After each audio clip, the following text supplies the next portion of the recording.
성령께서 이 시간 저희 가운데 임재하셔서 하나님의 말씀이 들려지게 하시고 또 그 말씀이 저희의 삶 가운데 적용되어 실천하며 고백함이 있는 복됨으로 나타나게 하여 주옵소서. 두레동산에 많은 일들이 진행되고 있습니다. 성령께서 그 일들마다 사람으로 인해 진행하는 일이 아니고 하나님께서 주시는 능력으로 감당하는 복된 일 되게 하여 주옵소서. 이끄시는 김진홍 목사님 영육간의 강건함을 도와서 늘 하나님의 은혜와 지혜로 모든 일을 감당하게 하시고 육신의 강건함도 허락하사 온전히 모든 일을 감당할 수 있도록 주님께서 역사하여 주옵소서. 온 땅에 단식하는 문제들을 우리 주님께 구합니다. 지진으로 홍수로 또 전쟁으로 많은 이들이 단식하고 죽어가고 있습니다. 특별히 북녘 땅에 굶주리는 우리 2200만 동포들 위하여 간구하오니 하나님 우리 가진 힘으로 그들을 도울 수 있도록 주님 길도 열어주시고 남과 북이 하나 되어 하나님의 역사를 이어가는 복됨도 누리게 하여 주옵소서.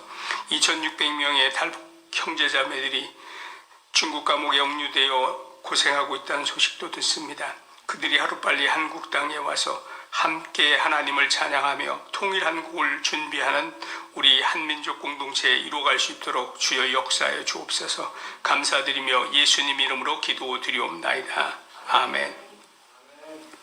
야고보서 1장 16절부터 18절 말씀 같이 보십니다.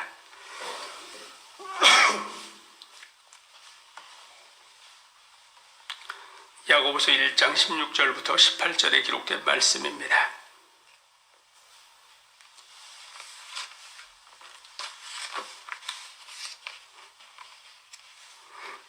우리 한 목소리로 말씀을 읽을 때 살아계신 하나님의 음성도 들을 수 있게 되기를 소망합니다. 같이 읽습니다.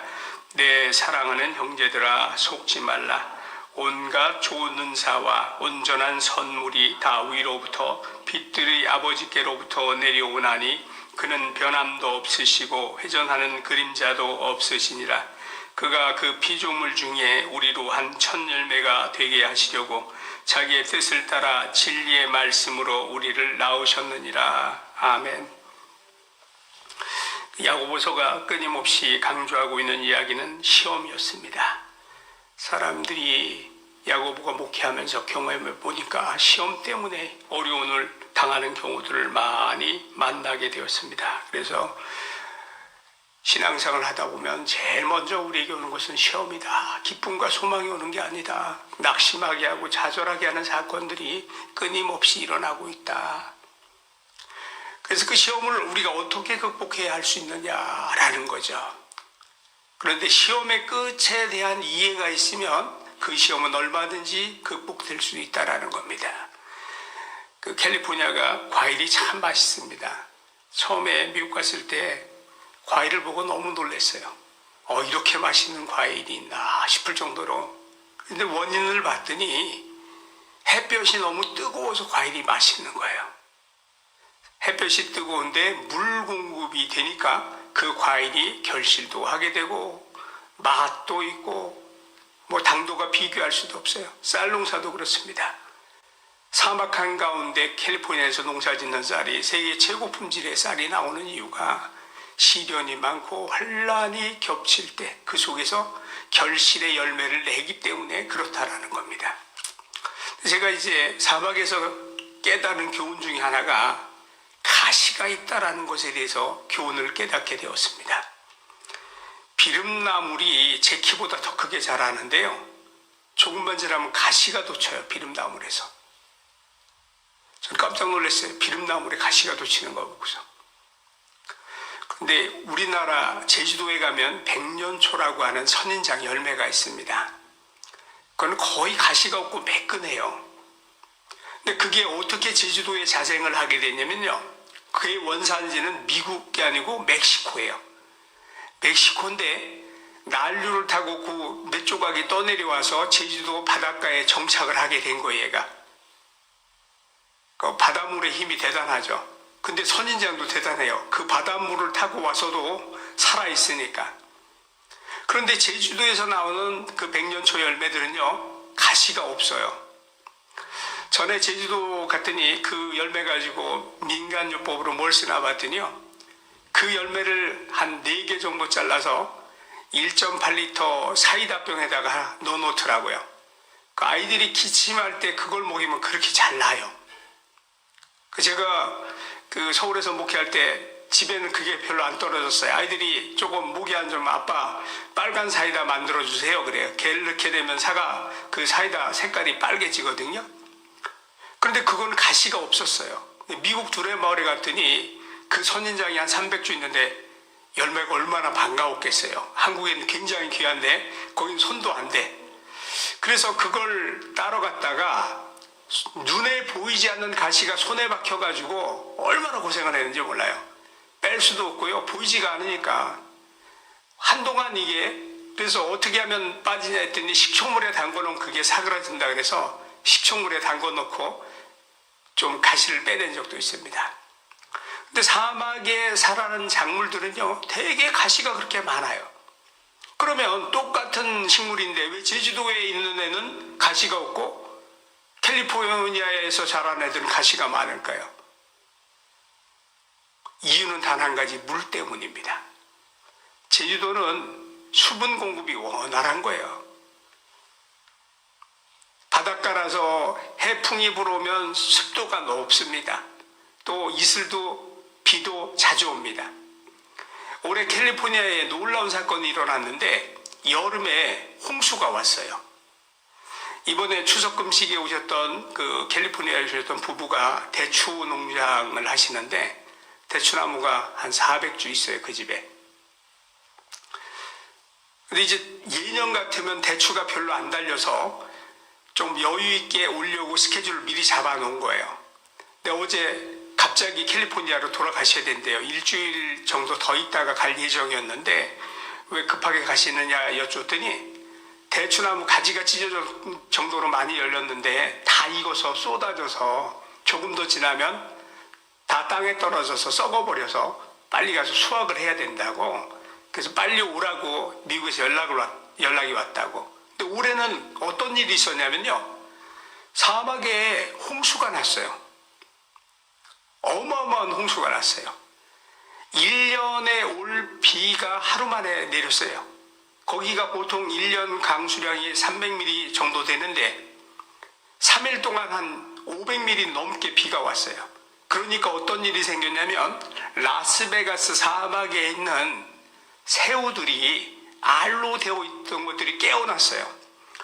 몇십 년 만에 깨어난 그 새우들 때문에 또 학계가 뒤집어졌습니다. 저거는 원시 시대의 새우가 그대로 살아났다.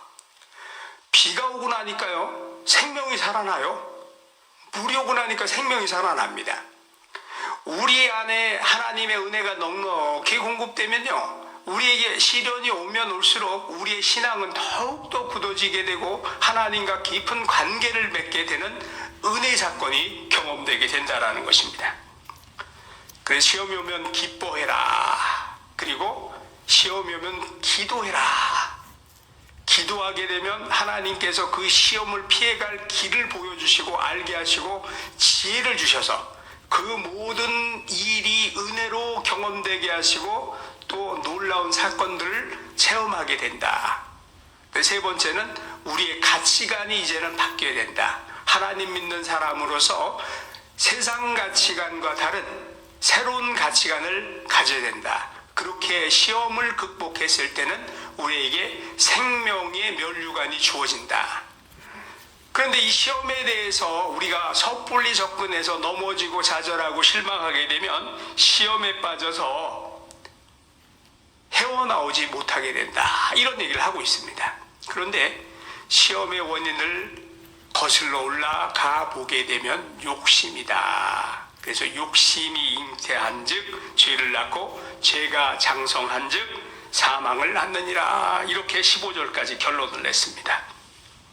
그런데 여러분, 우리가요, 시험이 오면 속습니다. 왜 속냐면 하나님이 날 버리셨다. 내가 무슨 죄를 져서 원인을 뭘로 찾아요? 자기 안의 죄 혹은 밖에서 나에게 오는 원인을 찾아보려고 하는 거예요. 그래서 시험이 오게 되면 우리는요, 낙심하고 좌절을 하게 됩니다. 그래서 속아요. 내가 하나님 백성인 것 자체를 잊어버리고 살게 만들어버려요. 그렇지만 하나님은 어떤 분이시다? 은사를 한없이 공급해 주시는 참 좋으신 하나님이시다. 고린도전서 12장 4절부터 11절까지는 은사에 대한 얘기가 쭉 나옵니다. 은사에 대한 얘기를 쭉 설명하면서 여러 가지 은사가 나오는데 이 은사들 다음에 몸의 지체와 연결해서 설명해 주고 있습니다. 12절 보게 되면 고린도전서 12장 12절 말씀 한번 같이 봅니다. 몸은 하나인데 많은 지체가 있고 몸의 지체가 많으나 한 몸인과 같이 그리스도도 그러하니라. 우리 지체에 대한 얘기를 은사와 연결해서 얘기해 줍니다. 그 이솝 우화 중에 사자의 젖이라는 우화가 있습니다. 임금님이 병이 걸려서 병을 나으려고 하면 사자의 젖이 필요하다는 의사의 처방을 받았습니다. 그래서 임금님이 방을 써붙입니다. 사자의 젖을 구해오는 이에게 내가 부마로 공주와 결혼시켜주고 나라의 절반을 주겠노라 이렇게 공고를 써붙였습니다. 한 지혜로운 청년이 꾀를 내서 사자의 젖을 구하러 갑니다. 그래서 사자 새끼하고 친해져서 나중에 사자의 젖을 짜가지고 돌아오다가 길가에서 잠이 들었습니다. 그런데 몸의 지체들이 난리가 났습니다. 자기 공이 크다고. 눈이 얘기합니다.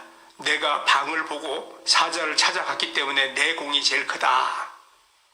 발이 얘기합니다. 야, 너 눈 움직일 수 있어? 내가 안 갔으면 네가 어떻게 그 사자의 젖을 가져올 수 없었어. 또 손이 얘기합니다. 야, 발 큰 소리 치지 마. 내가 손이 있어서 작기 때문에 사자의 젖을 구할 수 있었지. 근데 가만히 보니까 혀는 아무것도 한 일이 없는 것 같아요. 그래서 혀를 향해서 모든 지체들이 공격을 합니다. 얘는 아무것도 한 것이 없이 영광만 받네? 그러면서 얘기를 합니다. 혀가 화가 났어요. 입을 꾹 다물고 이제 갔어요.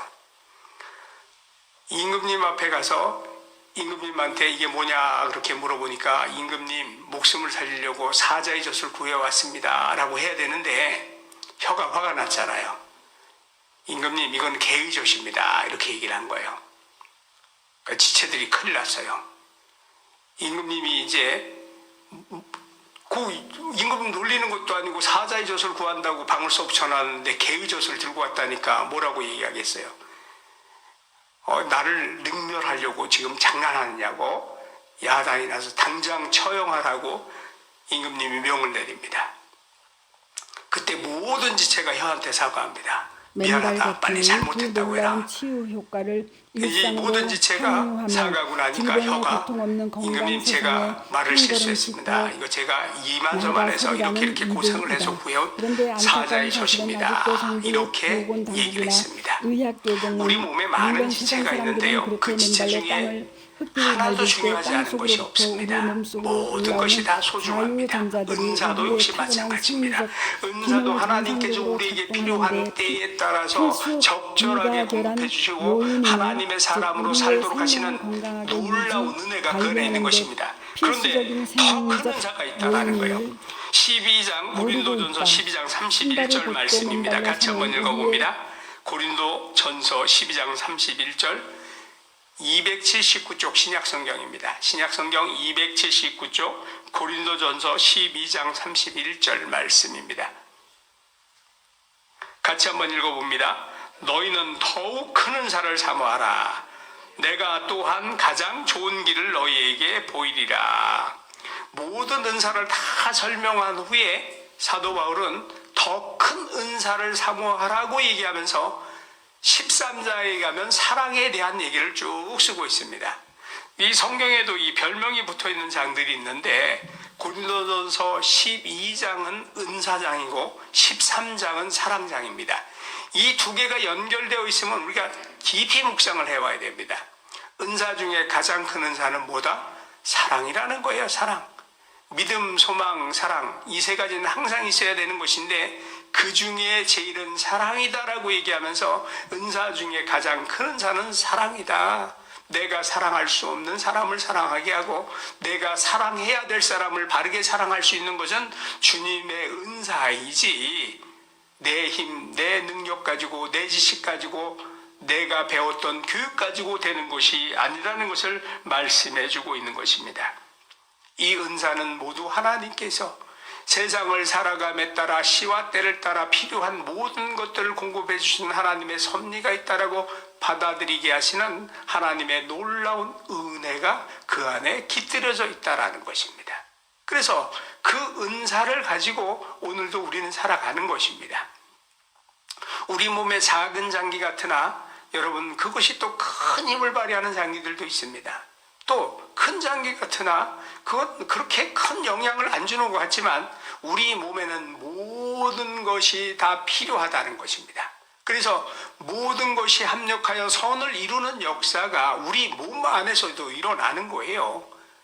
음식을 먹는 것도 중요하고 먹는 것보다 더 중요한 게 배설을 잘하는 게 중요해요. 너무너무 소중한 거예요. 배설하는 거. 이게 안 되면 너무 괴롭거든요. 그럼 배설을 잘하려면 배설을 잘할 수 있는 음식을 먹어주면 돼요. 그러니까 요즘은 뭐 질경이 껍데기로 만든 차전자 피로 만든 것들 많이 먹기도 하고요.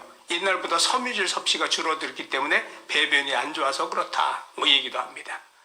오늘 아침에 김윤호 목사님 묵상에다가 양파가 건강식이다 좋다 쓰시면서 우리 양파 4만 개 심겠다고 오늘 아침에 묵상에 쓰셨어요. 이제 산 지금 밭 만들어 놨는데 이번 주부터 아마 이제 양파 심으러 올라갈 겁니다.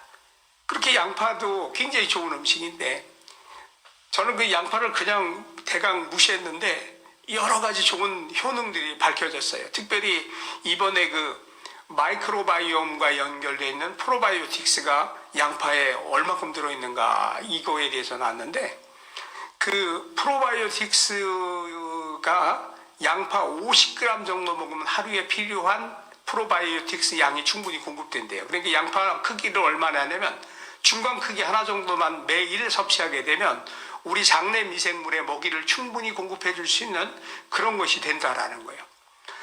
우리 주변에 있는 소중한 모든 것들도 하나님께서 먹을 거리를 은혜로 주신 거거든요. 그래서 골고루 꾸준하게 열심히 잘 먹으면 괜찮은데 우리가 편식하는 데 문제가 있어요. 은사도 편식을 합니다. 내가 좋은 거 선택하려고 합니다. 하나님께서 주신 선물이거든요. 선물을 내가 선택하지 않죠. 주는 사람 마음이죠. 받는 사람이 뭐 얘기할 수는 있어요. 예를 들면 크리스마스인데 아빠 이거 사주세요. 엄마 이거 사주세요. 나 이거 갖고 싶어요. 얘기할 수는 있지만 그래도 어디까지나 누구 마음이에요? 주는 사람 마음이에요. 하나님께서 주시고 싶은 대로 우리에게 필요한 대로 우리에게 알맞은 것들을 공급해 주시는 은혜가 있다는 것입니다. 오늘도 여러분 우리가 숨쉬고요 행동하는 모든 것 위에 하나님의 은혜가 깃들여져 있습니다. 나에게만이 아니고요 내가 지금 마주하고 있는 이웃들에게도 같이 깃들여져 있어요. 그래서 우리는 무엇을 발견해야 되느냐? 나와 함께 있는 형제자매의 모습 속에서 하나님의 형상을 발견해야 됩니다. 그리고 그 하나님의 형상이 임했음을 기뻐하며 감사하는 우리 모두가 되어야 하는 것입니다. 그래서 오늘 하루를요 그렇게 한번 좀 살아봅시다. 우리에게 좋은 은사를 주시는 좋으신 하나님께서 우리에게 좋은 이웃을 주셔서 행복하게 살도록 역사하고 계시다. 이렇게 생각하면서 오늘도 복된 하루를 살아가는 지혜로운 성도 되시길 주 이름으로 축원드립니다. 기도드리겠습니다. 부족하고 연약한 저희들 구속하여 주시고 주의 백성 삼으셨습니다. 하나님 오늘도 저희가 주께서 주신 귀한 은사를 발견하며 은사를 고백하며 은사를 나누며 풍성한 주의 백성으로 살아가게 하여 주옵소서. 우리 함께 살아가는 모든 형제자매 모습 속에서 하나님의 형상이 있음을 알게 하시고 또 그 하나님의 형상으로 인해 기뻐하며 감사하며 찬양하는 행복한 공동체가 되게 하여 주옵소서. 오늘도 말씀 가운데 임재하실 주님을 기대하며 기다립니다. 우리 사랑하는 국제학교 학생들 위에도 하나님 임재하셔서 저들이 준비하는 모든 과정들이 하나님의 나라를 위한 복된 준비가 되게 하시고 그 속에서 하나님의 영광을 드러내는 놀라운 은혜가 더하게 하여 주옵소서. 물질 드리는 우리 김소명 성도님 하나님 같이 해주시고 하나님의 역사로 주관하여 주시는 귀함을 누리게 하여 주옵소서. 오늘도 우리 가운데 임재하신 주님을 찬양하며 예수님 이름으로 기도드리옵나이다. 아멘. 하늘에 계신 우리 아버지여, 이름이 거룩히 여김을 받으시오며 나라에 임하시오며 뜻이 하늘에서 이룬 것 같이 땅에서도 이루어지이다. 오늘 우리에게 일용할 양식을 주시옵고 우리가 우리에게 죄진 자를 사하여 준 것 같이 우리 죄를 사하여 주시옵고 우리를 시험에 들게 하지 마시옵고 다만 악에서 구하시옵소서. 나라와 권세와 영광이 아버지께 영원히 쌓옵나이다. 아멘. 오늘도 복된 날 되시기를 축원드립니다.